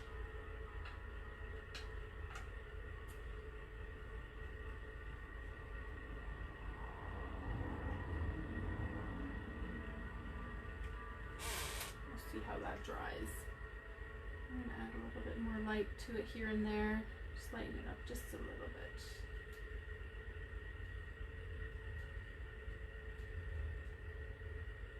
I'm going to smooth out some of it too. So once you have your tops, you can smooth out the bottoms.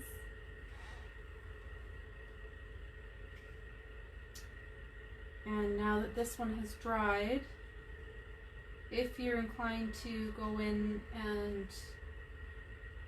give it a little bit of just a lighter color than the one you're using right now, you can even use some of that and just add a little bit of white. And then go in there too and add a little bit of a touch up just to fill in any spaces. Make it a little bit stronger of a silhouette. There's always room in art to keep going and going and going and touching up and touching up.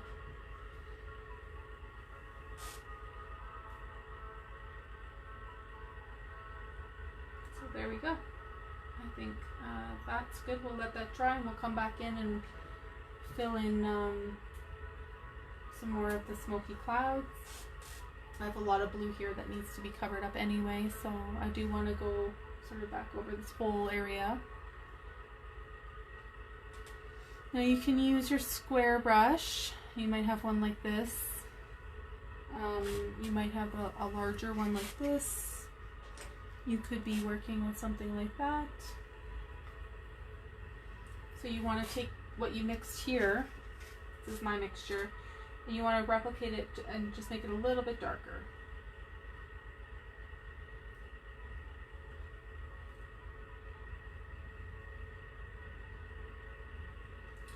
It's just blue and white again, lots of blue and white.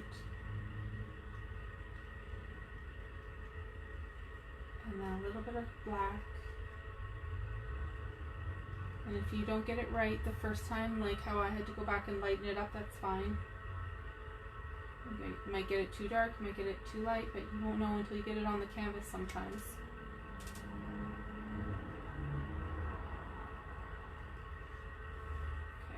And before I go to my canvas, I'm going to just squirt this paint and get a little bit more water in it.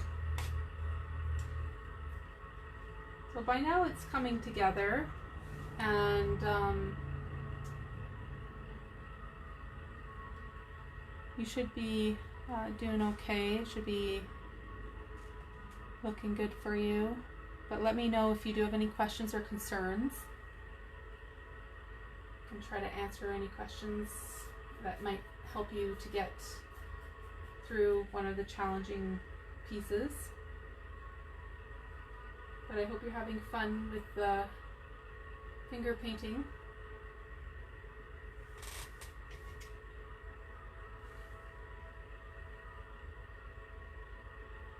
I'm just kind of filling in where I had marked my guides for where my cliffs were going to be. And I'm going to fill them all in before I do the trees on top of them. And you can take it all the way down to the water. And if you don't love your water, you can take it all the way down even further and then just fill all this in with clouds still too. So let me know if you've fallen behind and I can help you catch up.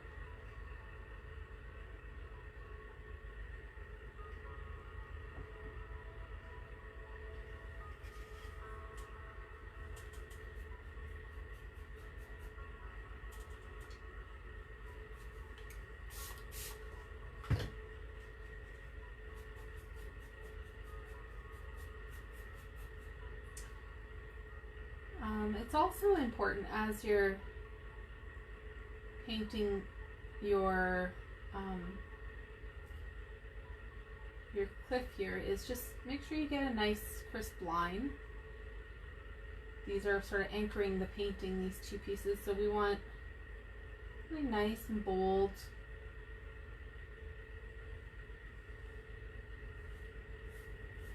And then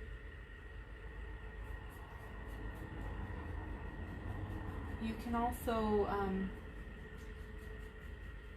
add a little bit of variations in blue to this as well. And what I mean by that is, so I have a lot thicker paint over here, some thinner paint there. I could add a little bit of that true blue here, and what that's gonna do is when it dries, it's almost gonna look like different places where light is bouncing off the rock. So we know when you look at a cliff, it's not just like one flat piece of rock. It's got little ridges and indents and things like that. So you really want to play up that idea by using your base color to fill it in. But then don't be afraid to mix in maybe a touch of the blue, pure blue, or some blue black, and just add a little bit of extra details, extra interest pieces. As long as you're not seeing any white poking out, you've got your canvas covered, you're good. So I've used up all this color, so I'm going to mix some more of that. Some blue, a little bit of black.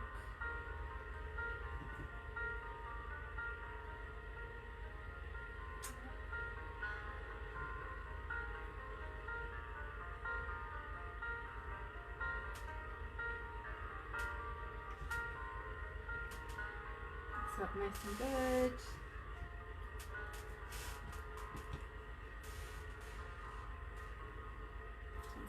Bluer than the last one. I'm going to add a little bit more black in there. And then I'm going to squirt it. Add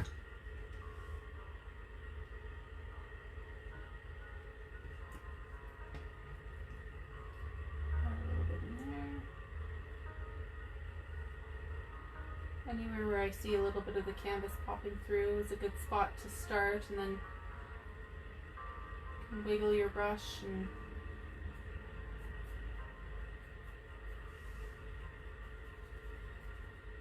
okay, so you'll see when that starts drying, you'll see a little bit of variation in colors, which is a good thing. So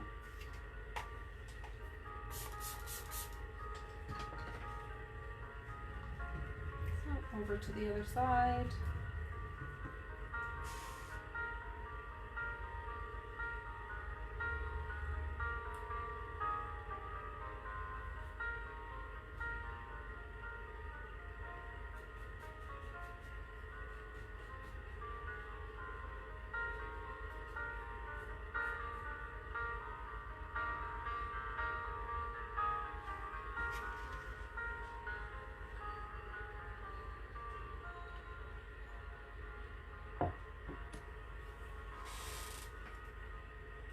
Alright. We're really nearing the home stretch now.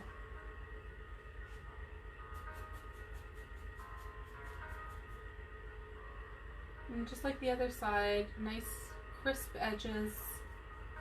Play around with the different brushes that you have to see which one helps you to get a nice crisp edge.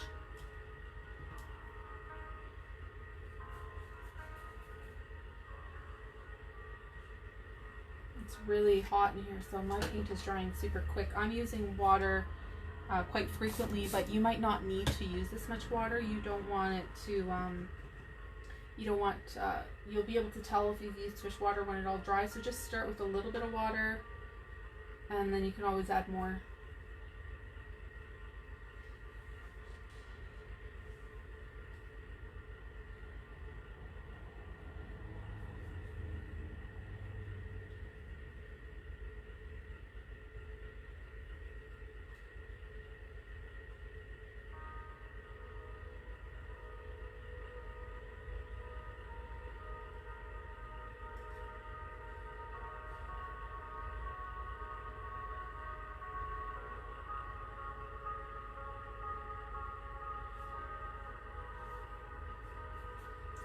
just like the other side, I'm going to add a little bit of pure blue in there just to add a little bit of variation in the way when it dries. It'll look a little bit more interesting.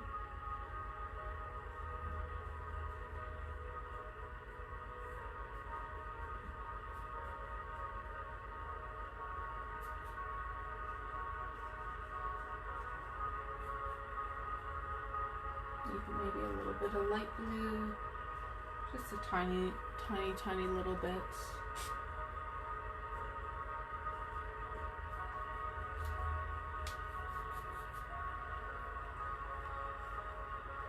And then when you are finished your boulders, sort of with a drier brush, you don't want to add extra to it, but just with the brush you were using, you can pull some of this color into the water, almost as a reflection, but don't overdo it. Just kind of let it live on top of the color you already have there. And it adds a nice reflective look. You can see I don't have hardly anything on my brush, so I'm just rubbing it in here and there.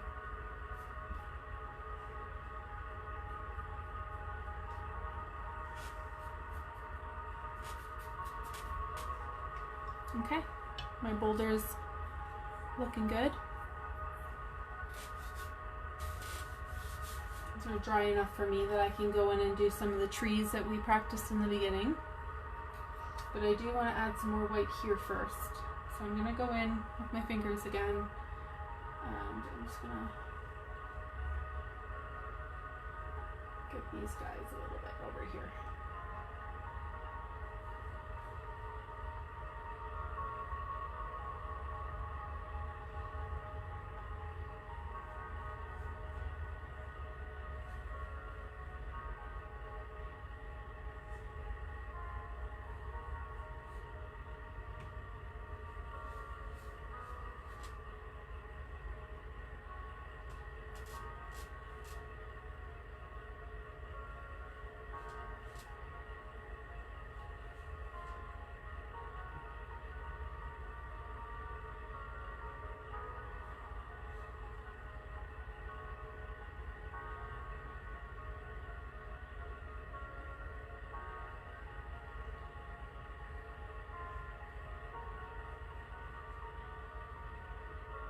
I want to make sure that we're getting in there and making sure that it looks like we've got clouds coming around them. Fog, smoky fog. Your fingerprints will be all over this painting.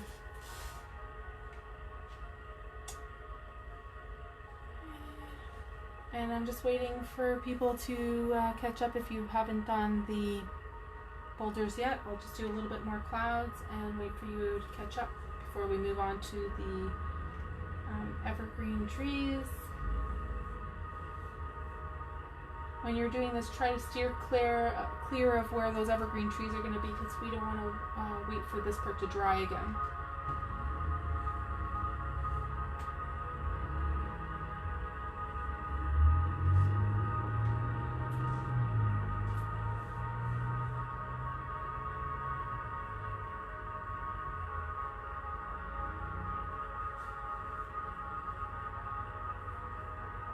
Sorry if my head's getting in the way, so I'm at an odd angle.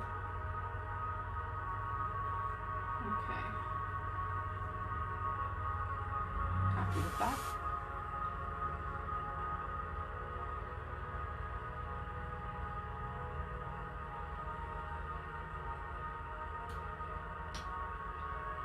Okay, so next I'm gonna get my flat brush again.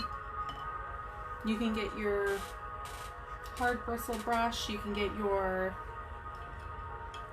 fan brush, but we're going to do those more detailed evergreen trees now, like we had done in the beginning. I'll stop the other now. Oh well, you'll see as I do them. If you're here in the beginning, you'll remember that I showed you a variety of ways to use different brushes to get the evergreen tree look.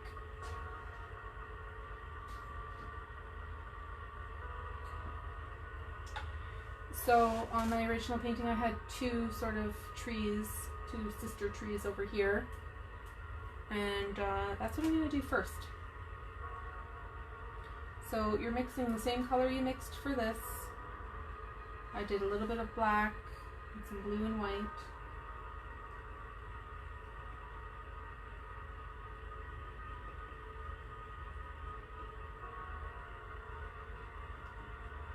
And I'm using this one, my flat square shaped. Okay, and I'm just gonna get in here and I'm gonna do one line down and then another line down, and then I'm gonna do what I had showed you previously, which was to go back and forth and then make sure that the bottom is a little bit wider than the top. What I don't want to see here is just like going from side to side, but rather to get a really interesting evergreen, you're going to want to tap with the edges, maybe even play with the shape a little bit. And it does get wider as you get to the bottom, and then as you get to the bottom, come up with the rock shape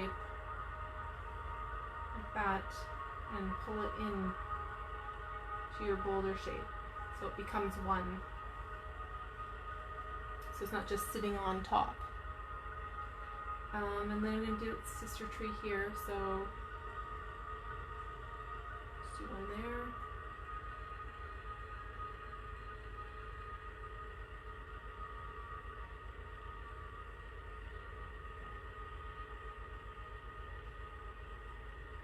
These trees don't have to be perfect because they're sort of, it looks like they're sitting out on a lake somewhere, and they probably get pretty battered by wind and winter. So if they don't look like perfect little trees, that's okay. As long as you have the basic shape.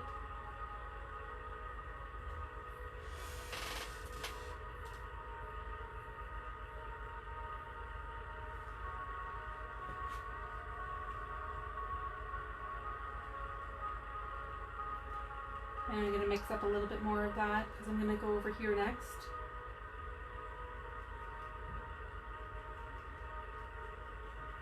Now this side in the original painting I had 4 or 5 trees. So we'll see what happens this time, where this painting takes me.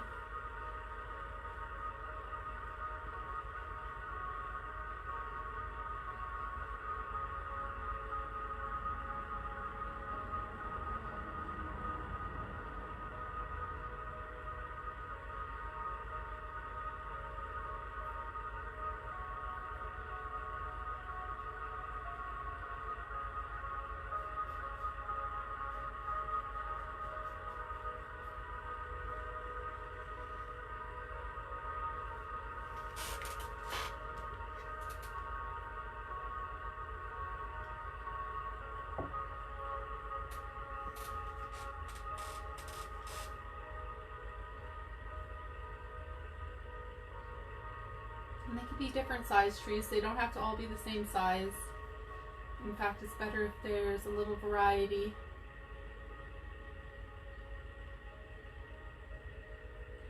You can see I'm just dabbing. Getting the impression of a silhouette. Now if you're having trouble getting the very top part to be defined, again, take your little brush, any little brush will do, dip it into your paint, and just give it a top. There we go. You can also go in and, with a little brush, add a little bit of details too. if you're having trouble creating the effect with the larger brushes.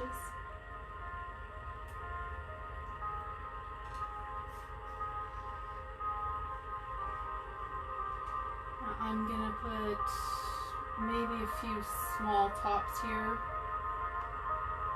but not really big trees, because I feel like not too many trees would be this far over. But maybe a few in the background popping out.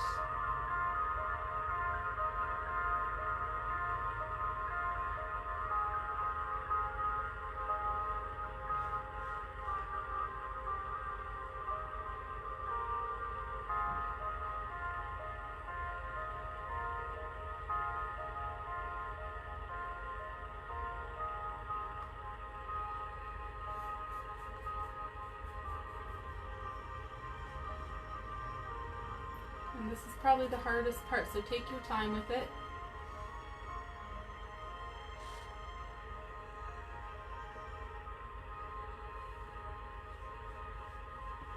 Is it coming together for you?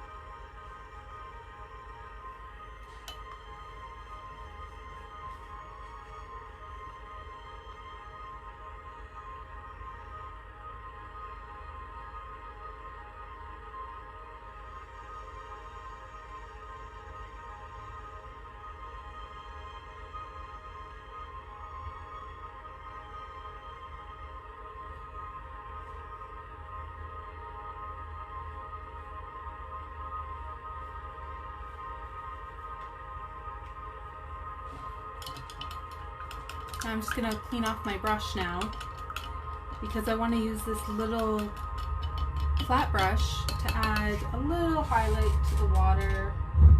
So I think it's important to just show where the water ends and where the cliffs begin here. So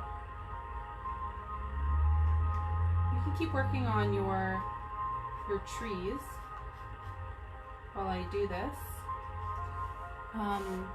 Pretty simple what I'm doing. I'm just putting a little bit of white onto my flat, and I'm going to pull it directly over both bottoms, but I'm not putting a lot of paint on it, just barely any paint. So I'm not scooping paint, I'm just kind of putting, again, just an impression that maybe there are some waves hitting this. Maybe there's a shore there. And it doesn't even have to be a perfectly straight line. Just a hint. Just an impression. And that should be easy enough to do for everybody, to just sort of give the impression that something's there. And it still looks really great. So here's where my lesson pretty much ends. I still have to show you how to do the birds, but this is where my lesson ends and your touch-ups begin. So do you see spots that you feel need more white, need more blue? Is there somewhere where you'd like to go back over it?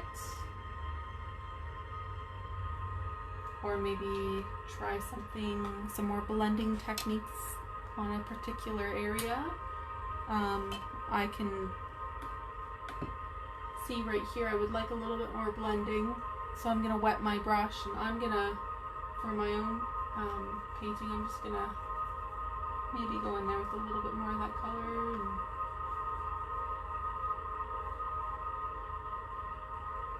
some light little bits and pieces, and see what it looks like when it dries, and see if I want to add a little bit more blue or not.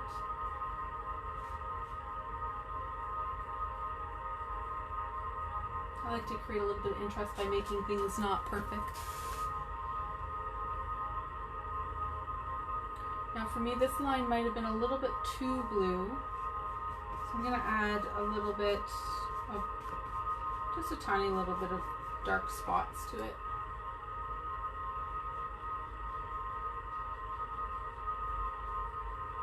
I don't mind the blue, but I think the painting would flow a little bit better if I Did add a little bit of darkness to the top here.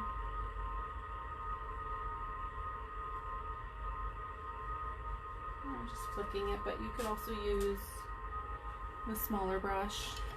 I tend to just use whatever's laying around sometimes.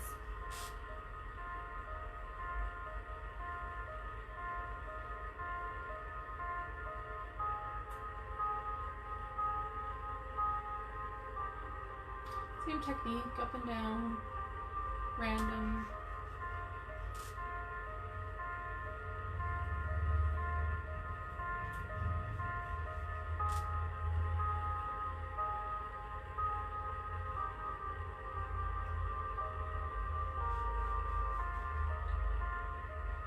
So this is really up to you at this point. You just take a look, step back maybe, get up, stretch.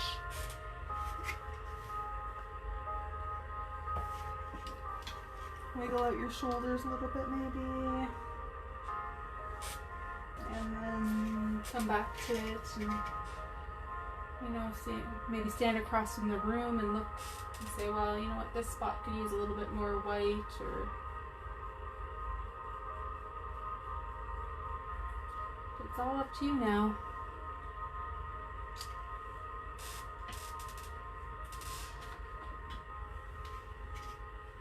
I'll bring mine a little bit closer so you can see up close what I did.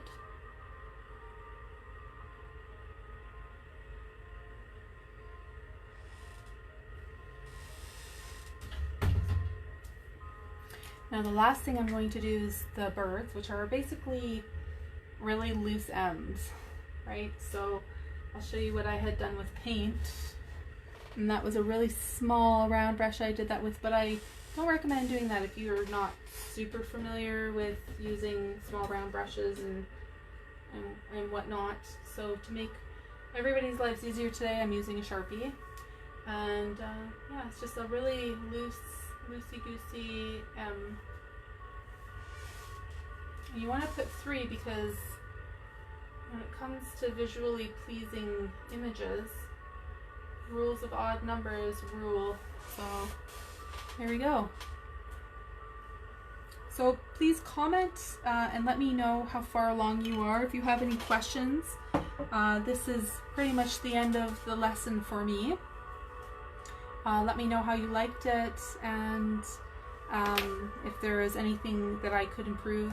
I'm super open to feedback. This is the second virtual gentle painting class that I've done. I've done a lot of classes in person, but if there's any ways I can improve this, for anybody following along online, I'd love to hear back any feedback.